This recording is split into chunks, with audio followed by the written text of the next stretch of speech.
CNN's Mike Valerio joins us from Beijing. Mike, appreciate you being with us at this time of the morning. Give us a sense, or our viewers a sense, of what, first of all, is in this substantial framework. I know we have very little, but what do you understand is in this?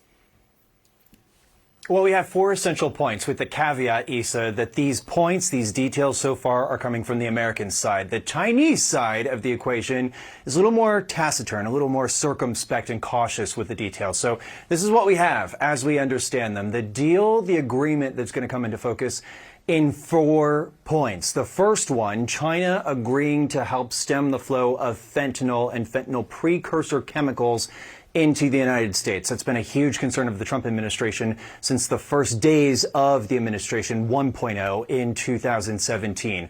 Point 2, China to buy substantial amounts of U.S. soybeans. And that is hugely important to a wide contingent of Trump supporters and Trump voters. We're talking about farmers whose main customer is China. Farmers from the American states of, Indiana, Illinois, Iowa, Minnesota.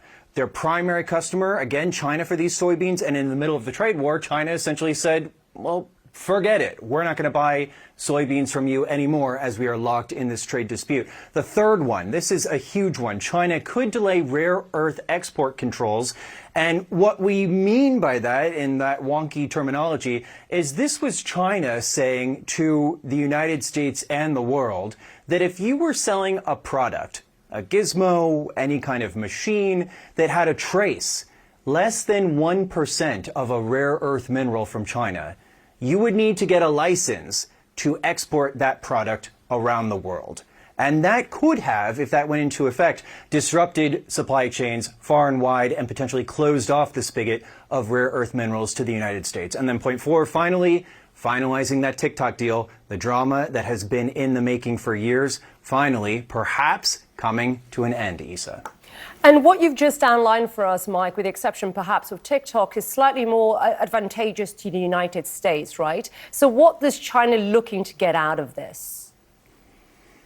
I think they absolutely want access to advanced chips that the United States manufactures that China does not have in its reach as of yet. And we say as of yet, we want to stress that because, you know, as so much was happening around the world last week, really, there were several dozen members of the Chinese Communist Party who converged here in Beijing to help formulate the latest 5-year plan for China with an emphasis on leading the way in advanced technology, becoming more self-sufficient to create these chips, rivaling and surpassing the technological innovation of the United States. And why we say that's so important is because these 5-year plans that China has been making since 1953, they put the economic energy and the human resources energy of this entire nation behind just a few goals. And we had the energy of this country help supercharge the electric vehicle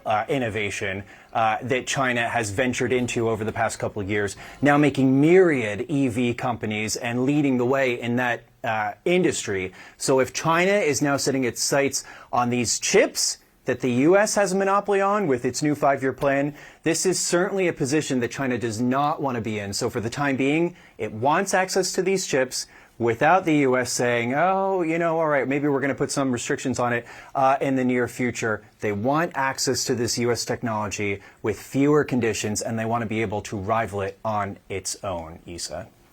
Mike Valerio for us in Beijing. A busy day for you, I know. President Trump's also meeting Japan's newly elected Prime Minister later on today. Appreciate it. Good to see you, Mike. Thank you.